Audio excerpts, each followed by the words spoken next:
Okay.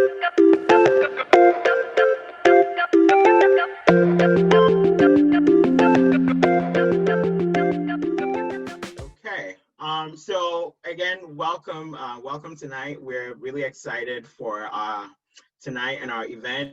Again, thank you so much, Hilary, for making the time to join us. I just wanted to welcome everyone on behalf of the Climate Witness Project.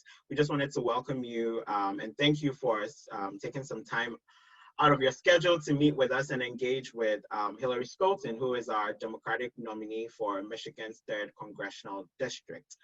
So we're going to go over some quick housekeeping details before we start. I am Andrew again with the Climate Witness Project. I'm part of the leadership team. I'll be moderating this event with Laura. Laura, if you could let folks see you and know who you are. Hi, everyone.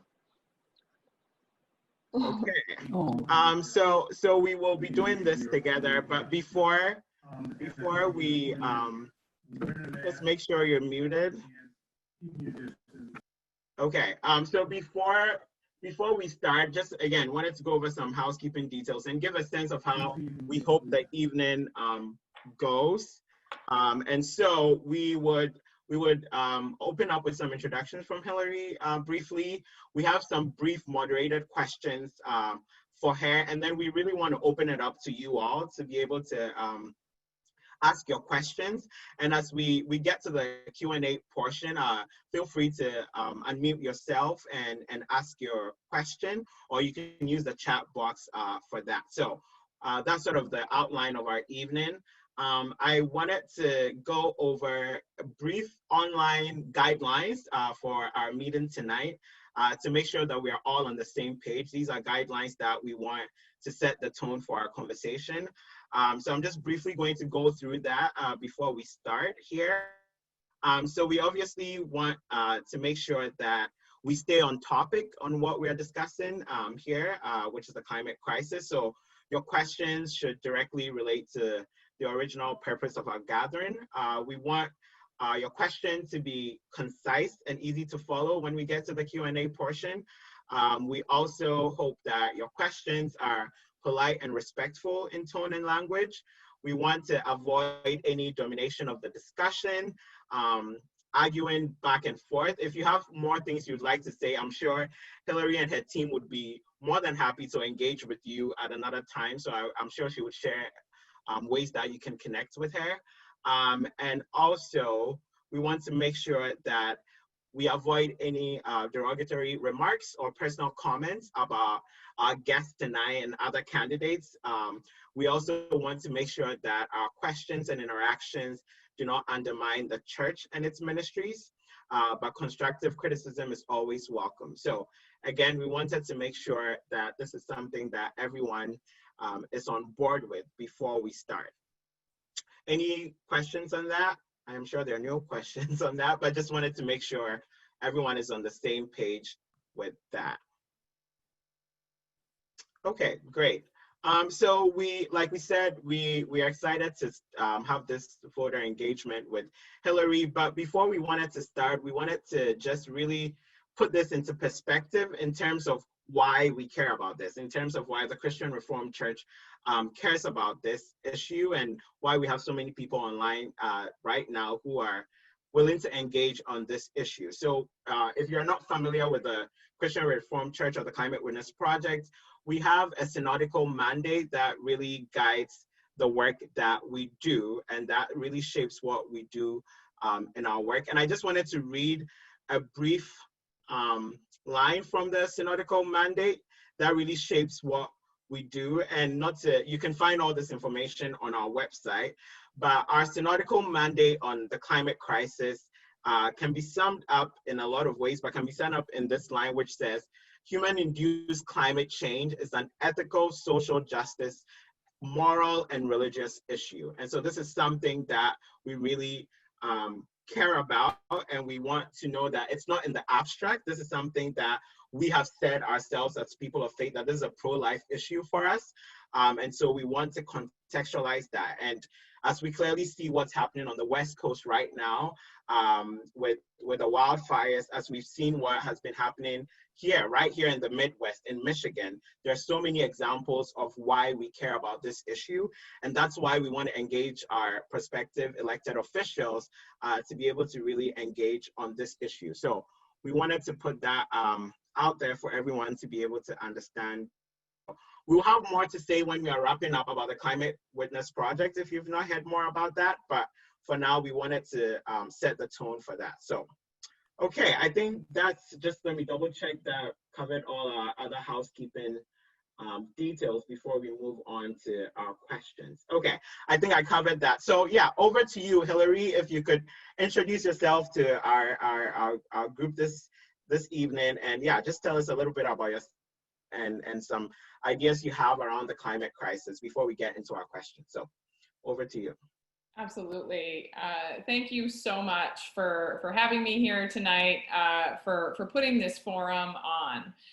There is so much on the line in 2020, and the environment is front and center. It undergirds so many of the devastating problems that we are seeing running rampant in our world and right here in Michigan's 3rd congressional district, from economic disparities, hunger issues, poverty, the air that we breathe, the toxins in our water. And we know that we need to act and act fast. Addressing the climate crisis is one of the central reasons I raised my hand to run. For those of you who don't know me or my story, I was born and raised here in West Michigan. Was born and raised in the Christian Reformed Church, and actually we attend LaGrave Christian Reformed Church downtown.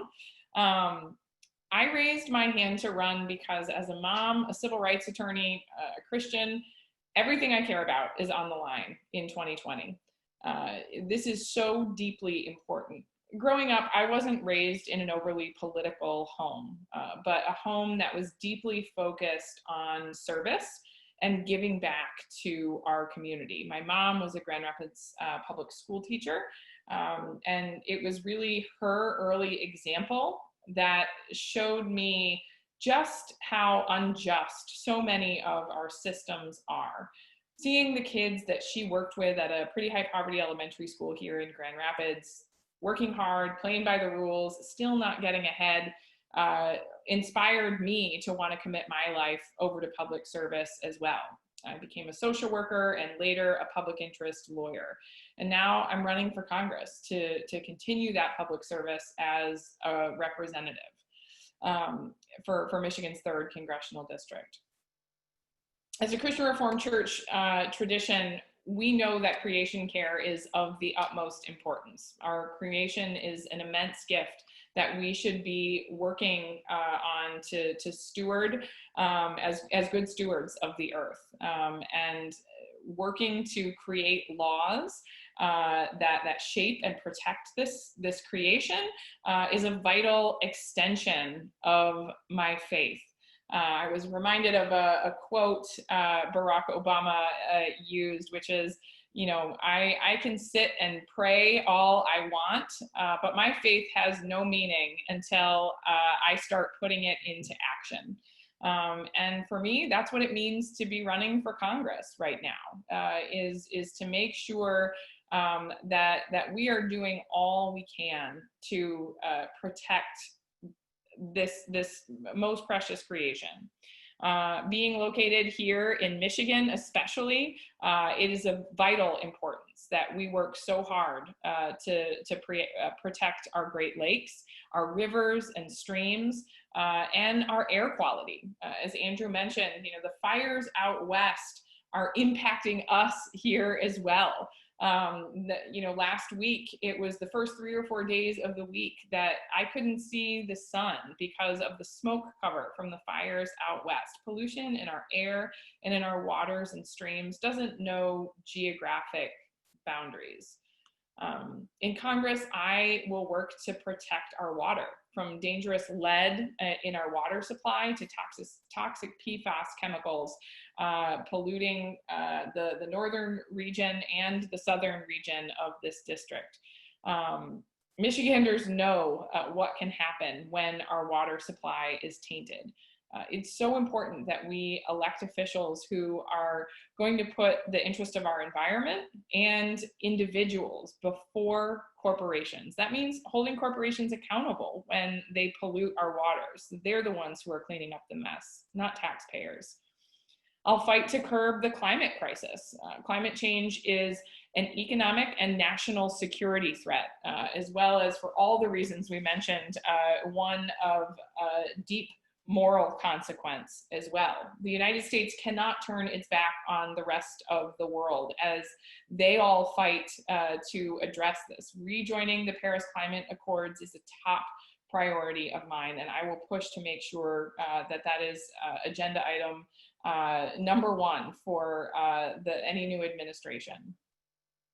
We need to work closely with our international community to stop the climate crisis before it's too late.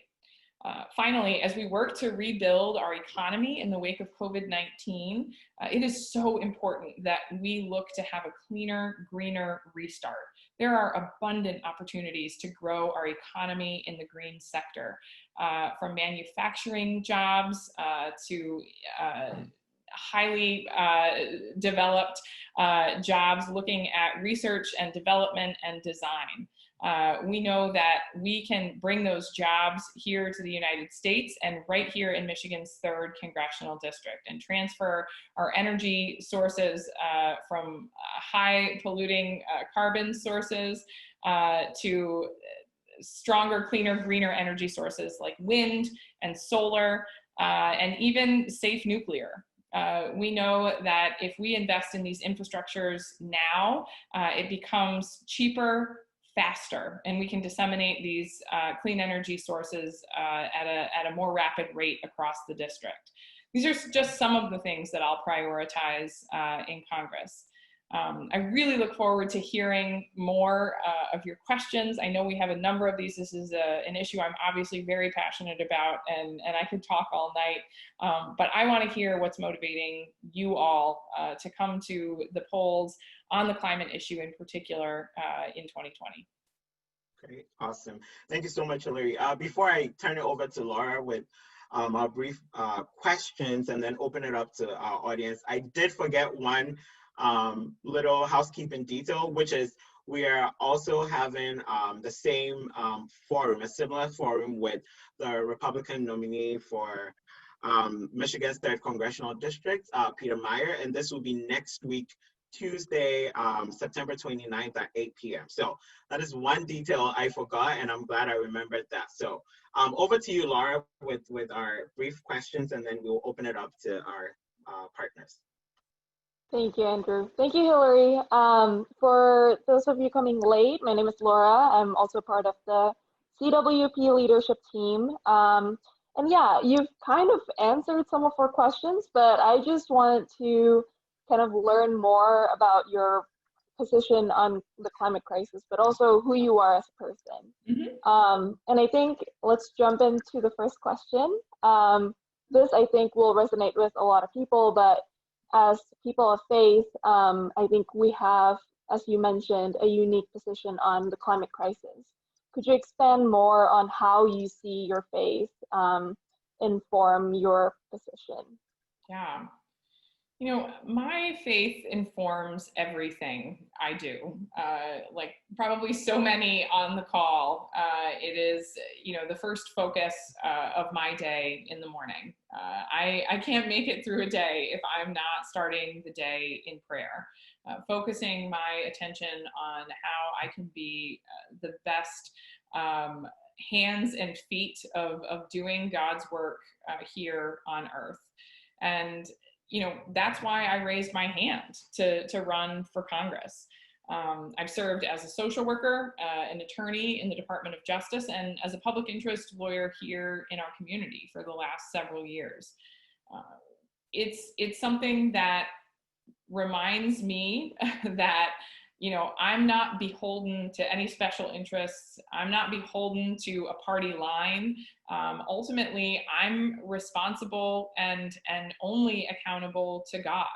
And, these are the things that are in the back of my mind, when I'm crafting policies, when I'm considering how best to serve our district, when I'm considering taking a major risk in my life, like putting my life on hold and running for Congress to make a huge impact here, one that will put the interests of people first before the interests of corporations.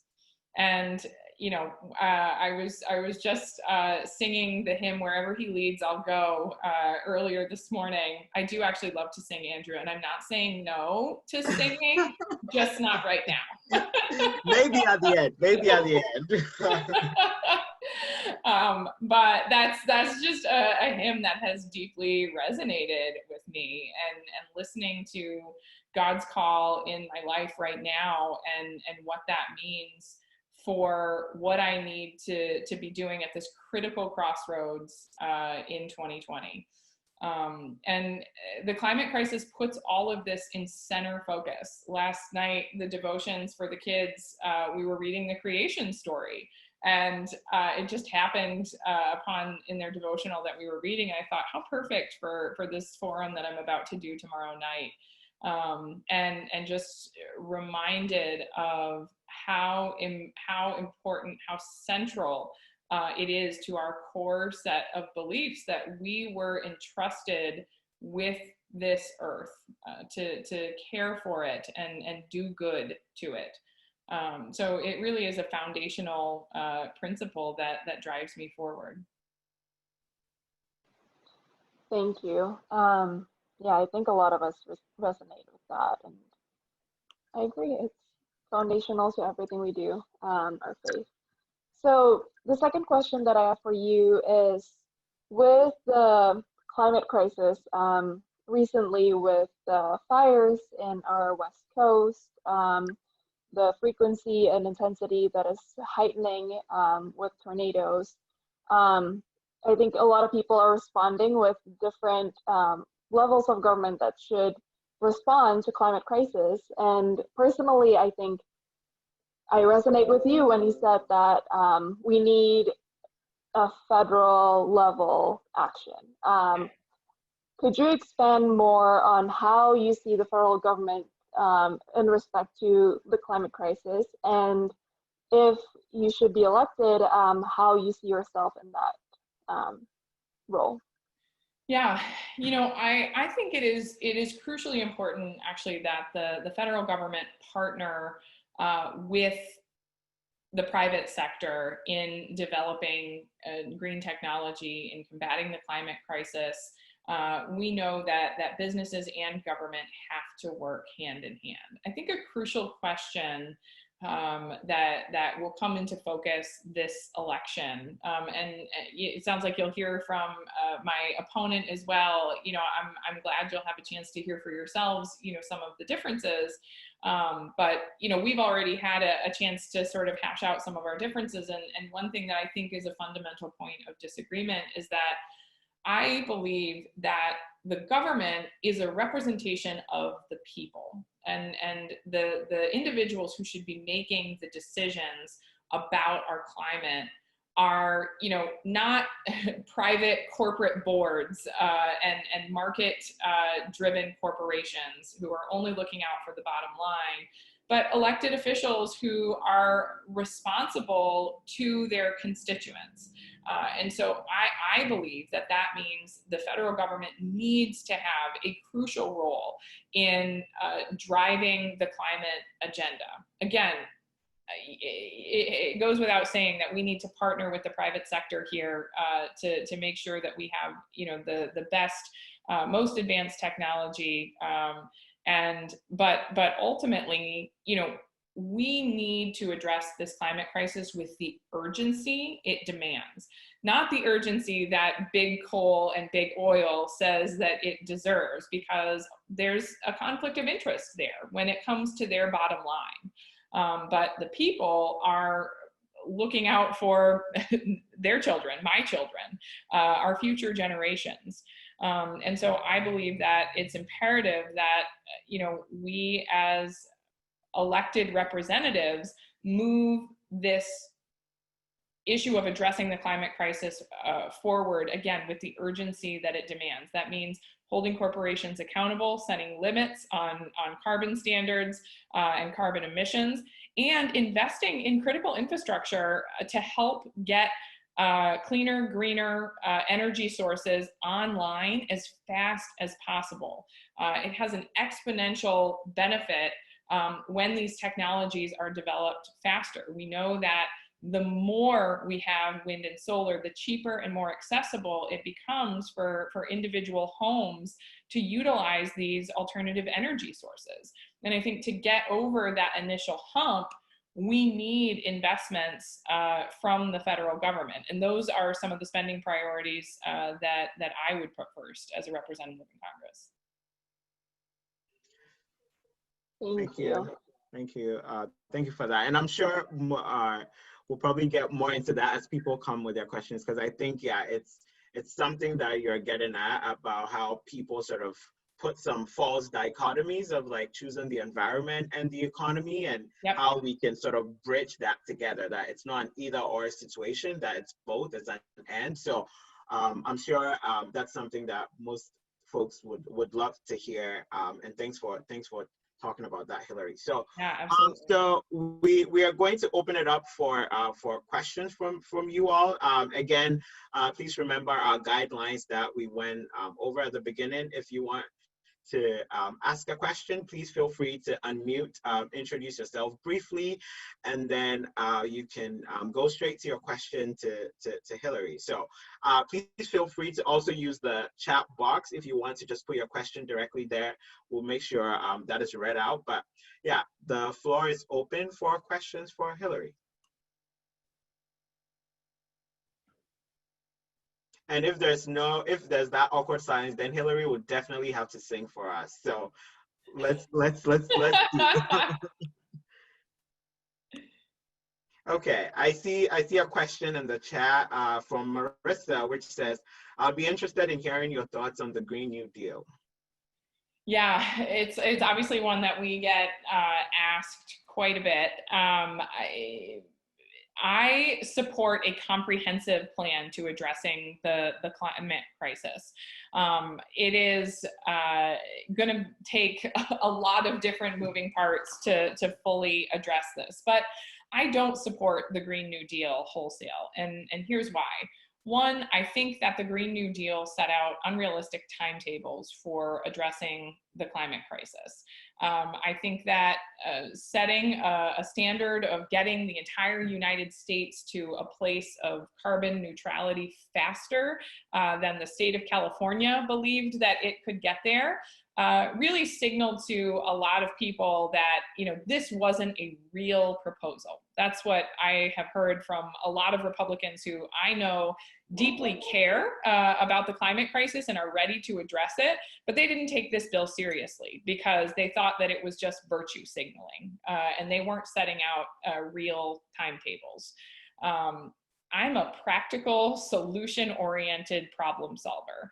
And I think that the most important thing that we need to do is pass legislation that will allow us to begin lowering carbon emissions, re-engaging with the international community, and combating and growing green alternative energy sources immediately. And I think that having sort of big, all-encompassing, we're going to solve every single problem in one bill on an unrealistic timetable really sets us up for failure. And I think we saw that happen with this bill. I think that there are a lot of really good things in the Green New Deal. And I think that a lot of those things should be transferred over. But, for example, when it comes to how we should get the United States to a place of carbon neutrality and when, I support an all of the above energy approach. And I think 2050 is a very realistic timetable to make that happen, and yet aggressive. Because when it comes to setting these standards and these timetables, again, it can't just be, yeah, we think we can get there, you know, let's just set at a leisurely pace. We need to set aggressive timetables, but they also have to be realistic. So that's where I come down on that. Thank you. Thank you for that response, Hilary. Yeah, absolutely. I see another question in the chat, but again, please feel free to unmute, introduce yourself, and ask your question when you're ready. So the other question we have from Steve is, how can the federal and/or state government help accelerate the adoption of electric vehicles? Yeah. I think that's a great question. So whenever we're looking at you know, these alternative non-carbon producing options, I think that there are, you know, a panoply of options in the carrot and the stick compartment.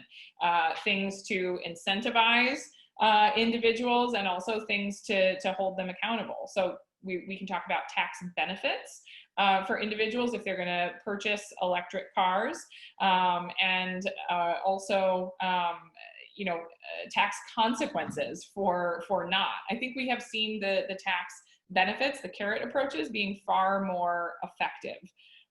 So I think that, you know, rather than allocating $3 trillion to tax cuts to the wealthiest 1% in the country, I think that tax revenue should be used to invest in goading taxpayers forward to investing in electric cars, for just as one example. There's a lot else we could do with that money as well, but I think that that's where resources like that are best spent. I also think, you know, developing not only for the individual purpose, but developing and allocating resources to research and development of these cars to make them more affordable, to make them more accessible. I don't know if any of you saw Joe Biden's ad about cars, but he said, did you know they're making an electric car that can go 300 miles an hour? It seems pretty cool. So also making it culturally acceptable. And I think this is one of many areas in which we see the message from the top really mattering. You know, when you have someone who's going to prioritize research and development of electric vehicles, that makes a huge difference. So before we get to the next question in the chat, I have this question emailed to me by a friend who unfortunately cannot make tonight, and he was wondering what your approach. So obviously, I think that's something you believe, and he believes that we need that sort of overhaul of policy, systemic issues to address the climate crisis, and yep. And even says that even if there is sort of one party controlling all the three arms of government, there is sort of a need to reach across the aisle to be able to bring people in to do that. And so I think the question was, what is your approach to it? If you are elected, how do you reach across the aisle to really get Republican support and buy-in to be able to sort of co-sign or follow you on a particular legislation that really addresses the climate crisis? Yeah. I think that this is such a central issue, you know, not only when it comes to the climate crisis, but when we look at things like healthcare and rebuilding the economy. We as a country right now are so divided, and I see it every day. You know, this is a district where, you know, we are on a path to win here, to be the first Democrat in half a century to win this district, the first woman ever as a byline. And, you know, it's about a huge change and a shift in the type of leadership that we've had here. But I know that it won't be a landslide. It won't be because 100% of the people agreed with the policies that I put forth. And so that matters to me as a representative. And it's the style of leadership that I have led with throughout my career. One of my strengths in the community is building coalitions and bringing people together. I did it as a matter of daily work when I was at the Justice Department. That was the job. Bringing, 100 different ideas and positions together around a single issue and coming up with an agreement, be it a regulation or a published precedential decision on this is all on immigration matters, that everybody could live with and that moved our country forward with clear guidance on how to address that problem. It's like memory muscle for me. Those who know about riding a bike or learning a new sport. Once you do it over and over again, it's hard to forget. And those will be the things that I bring to Congress. And we need that more than ever. Not virtue signaling on the right or the left, but getting people on the same page to pass legislation and do the things that we need to do.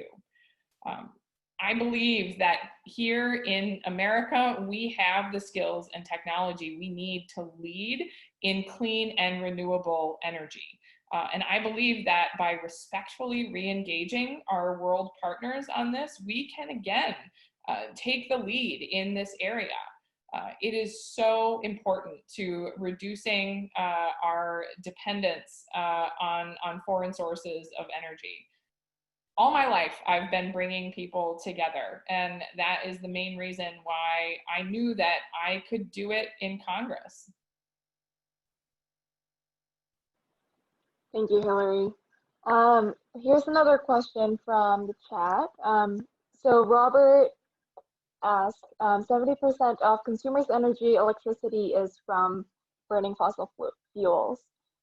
He is concerned that incentives for electric vehicles do not address the source for electricity. Yes. So you're talking. So you're just saying, how can we find additional ways to not create gas? Make gas so cheap and additionally turn us away. Yeah, I mean, you see it in other countries, right? Gas should not be should not be as cheap as it is here in the United States. So again, it's one of the central questions here, I think, is about priorities and whose interests are we going to be prioritizing in Congress when we pass laws. Are you looking to put the environment first, or are you looking to put, your buddies in the big coal industry first? And I truly believe that is a central question on the ballot in 2020. Mm-hmm. And following that similar vein, the next question was, what is your view on a fee or dividend approach to reducing carbon emissions? Yeah. I think this is something that I think a lot of environmentalists and activists have been pushing and trying to put a fee on carbon as a sort of step in the right direction. Mm-hmm. So your thoughts on that? Yeah, I think that there are a lot of different ways to make carbon less attractive again, we talk about the carrot and the stick approach. There is a great bill in committee right now, HR 763. Right on. Yeah. If this was a test, you passed the flying colors. 763, yes. Yeah. Broad bipartisan support, I really look forward to seeing how this bill is further developed in Congress, because I think that this absolutely is one option for addressing the overall issue of reducing carbon and it has to be part of the approach for getting us to that place of carbon neutrality by 2050. I was, very happy to see, the Biden, Sanders, Sunrise movement, the unity plan that they all came to together, addressing that and including that as part of a comprehensive approach. Yeah, definitely. And that's something that the Climate Witness Project, together with CCL and other organizations, support. And we have met with a lot of members of Congress to really push the needle and getting them to support that. Because like you said, it provides that sort of comprehensive approach and the right step in the right direction. So yeah, that will be great if we can see that materialize. So yes, this is crossing our fingers to that. Any more questions? I don't see any recent ones on the chat, but again, just wanted to encourage folks, please feel free to turn on your camera and turn unmute and ask your question. We really want to create an atmosphere which is more of like a conversation with Hilary, like we said, and so kind of like a town hall. Feel free to be open to ask these questions and just engage. And I see that some more people are joining us. Rich, please go ahead. Yeah, hi. I'm Rich Kilmer. I also am on the leadership team for the Climate Witness Project. On Wednesday, Governor Whitmer is going to have a press conference with 10 other governors, which they will announce a common goals and a common plan for how that's going to be implemented. If you were an advisor to her right now, which you probably are, what would you like to have included in that? You know, I have to admit, you broke up just a little bit in the end. I heard you say, or in the middle, you said Governor Whitmer is going to address, but I didn't hear specifically what you said. What would be my advice to her? Governor Whitmer is going to address. Okay, I apologize. She's going to hold a press conference with 10 other governors.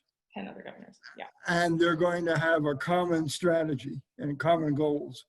What would you hope would be included in that? So forgive me, I'm not sure which other governors she's working with. But I think that, we saw with the response to the coronavirus pandemic that the regions that experienced the best outcomes were those where the governors worked together. Just like the coronavirus, the environmental crisis, as I already mentioned, doesn't know geographic boundaries. We have to work together across state borders, across international borders, to make sure that we are addressing a pandemic, keeping our waterways clean, and lowering air pollution.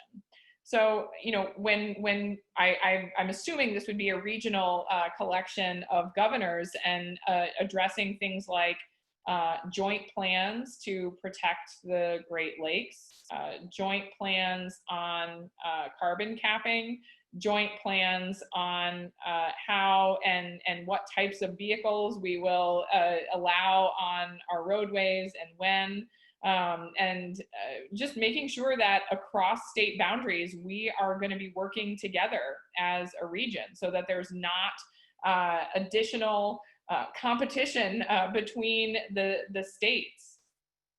Gas pricing, I think, is another one. You don't have people hopping over borders to get the cheaper gas at the southern border of Michigan. But ultimately, these are these are issues. I think that there's different approaches to the at the state level and at the federal level. But I hope that we would be able to work with our state partners as well in incentivizing so many of these resources. I think pooling our resources, again, to get that critical infrastructure up and running so we can begin getting over that hurdle to lower overall costs, combining resources to get the infrastructure we need when it comes to wind and solar, and safe nuclear. Thank you for that. And I just saw that more information about the press conference on Wednesday that Governor Whitmer is having is put in the chat, so you can see the link to the press conference, which you can participate in. So thanks for bringing that up, Rich. The next question is an interesting question, which really gets to the point of the intersection, or how very much universal the climate crisis is and how it touches on different issues. So I think the question is, as an immigration attorney, how should the U.S. prepare for climate migrants? And this is something that we've been seeing with recent years, and how sort of immigration is intersecting with climate right now. And so I think this is a very, very important and needed question. Yeah. You know, I think it is such a crucial question. We are already seeing the impact and climate refugees, immigrants coming to the United States as increasingly places around our world become uninhabitable. There additionally, you know, folks are driven to the places where they can be habitable. This is not only because of you know, air pollution, water toxicity, and just terrible heat, but also, you know, the impact of climate change is deeply impacting the ability to grow food and sustain agricultural regions, from unpredictable frost seasons to rampant flood, to, you know, making it just untenable to grow food in a particular region. We see starvation and hunger increasingly driving folks to new places. I deeply believe that, you know, as a nation, and especially as a person of faith, we have a responsibility to care for immigrants and refugees around the world. That doesn't mean open borders by any stretch of the imagination. But we know that when we as a country have had safe, legal, and welcoming immigration policies, our country has thrived. We have seen major economic benefits. We've seen major cultural and societal benefits. I'm a proponent of comprehensive immigration reform that would address the growing tide of climate refugees, and here's why. I believe there are essentially three prongs to address when it comes to comprehensive immigration reform, and it's increasing, not decreasing, the pathways for legal immigration. We know that when we have additional avenues for individuals to come to the United States legally, the dangerous illegal migration goes down. We also know that this is good for the economy, it's good culturally, it's good socially. As we become an increasingly globalized society, having a modernized 21st century immigration system is an absolute necessity. Second, we need to be working with the sending countries to help develop and maintain a region where individuals can thrive. We have seen when we have supported countries, especially in the Northern Triangle region in Central America, which are some of the top places where immigrants come from into the United States, that numbers overall are lowered. I think it's a little bit of a fallacy to assume that everyone just wants to come to the United States. You know, so many individuals just want to stay in their home. It's culturally, it's a place of belonging, and to uproot generations of inhabiting a place and a way of being is deeply unsettling. Anyone who's ever moved knows how that feels. So I think working with the countries, redirecting aid back to country of origin has to be a key component. And third, we have to have border security and border safety. This is a deeply humanitarian issue. I know, as someone who has worked on issues of human trafficking, that this is, it's not safe for anyone to have unsecure borders. Thousands of people die every year trying to cross our southern border. And so we need to make sure that we have a safe and secure manner for individuals to legally come to the United States. Again, the issue of trafficking across the border, it's easy to trace it back to issues of desperation, which are driven by scarcity and the climate crisis. Definitely. Thanks for that. And again, the OSJ's immigration work really gets at the heart of that. And these are some of the ways where the issue intersects. So we're really glad to be able to lead the charge in that as people of faith on these different important social issues. So I think we have time for one last question. So if there is not, we would let Hilary give us her closing statement, and then we have some quick housekeeping details, information for you before we leave, but we have time for one more question. Andrew, if I may. Yes, go ahead. Dale here. So Hilary, I'm one of the people who's a proponent of HR 763 and the idea of externalizing, or taking those externalized costs and bringing them in makes a lot of sense.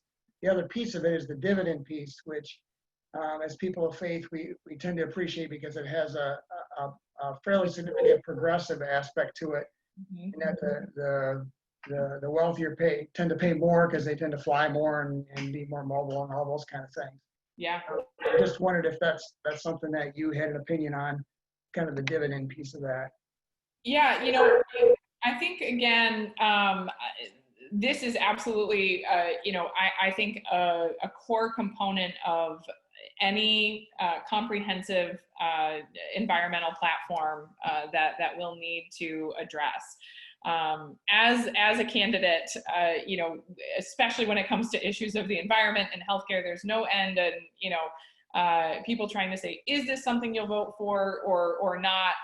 But I think that it absolutely can play a key role in incentivizing and lowering overall carbon emissions. And in Congress, I will absolutely keep an open mind to considering this as one key component. I think studies have repeatedly shown the positive impact there.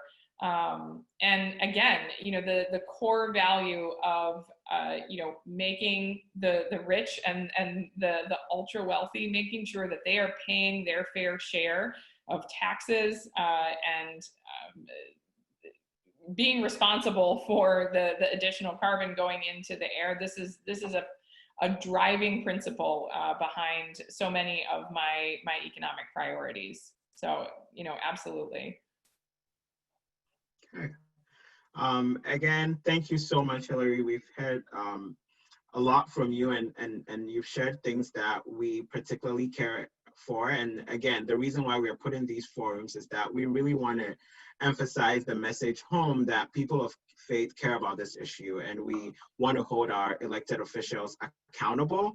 And so I'll just say in 30 to 60 seconds or less, if you could tell us what you want to leave us with as voters, as potential constituents, what do you want us to take home? Well, absolutely. Thank you so much for having me here. And, I will just say, particularly as voters who are still making up their minds, perhaps, as we approach the 2020 election, I hope that each individual will look for where their representatives are putting their priorities. So often individuals who are opposed to, putting federal resources into, wind and solar infrastructure or things like a carbon dividend program, who are opposed to that because they say it's too expensive, are all too often the same people who have no problem providing massive taxpayer-backed subsidies to big oil and gas companies and driving massive tax cuts to the individual owners of those companies. And I think that's something that deeply matters in 2020. We, more now than ever, need individuals who will represent us and put the needs of our community first. I thank you all so much for having me here. I think Jane from my campaign is going to drop our email in there if anybody has any further questions later on. If you liked what you heard here and you're interested in getting involved, perhaps helping us make some phone calls, or you want a yard sign for your yard, reach out to the campaign at HilaryScholten.com. Great. Thank you so much, Hilary. And just wanted to also add that if you are not a Climate Witness partner, or this is the first time you're hearing of us, again, we've put the information in the chat. Please feel free to visit our page, sign up to be a Climate Witness partner, and take this journey with us. We will be following up with each of you with a resource toolkit. Again, we want to make sure that you leave here being an informed voter, and so we will follow up with a resource toolkit that really gets into giving you more information on the resources that our organization offer, but also giving you information on where to check whether you're registered to vote, other issues that you need to know, and really how to make sure that you're on the path to be an informed voter come November. And one thing I want to add is that, and this is something I will say to Peter next week as we meet with him as well, whoever wins, just know that we're going to hold your feet to the fire. So you'll be seeing our face again, Hilary. And so whether it's you or Peter, we just want to say that we want to work with our representatives from the 3rd District of Michigan, and we will not only be coming, but we'll be holding your feet to the fire and holding you accountable. So we just wanted to say that. And again, I will, since we're recording this, I'll make sure I say the exact same things to really remove any appearance of impropriety. So I'll make sure that I say the same thing to the Meyer campaign when we meet with them. So again, thank you so much for joining us. Thank you all. We hope to see you next Tuesday at 8 p.m. When we engage with Peter Meyer, who is the Republican nominee for Michigan's 3rd Congressional District. Thank you all, and we hope to follow up in our email. So expect to see that. So thank you all, and have a great evening. Go, go, go, go, go.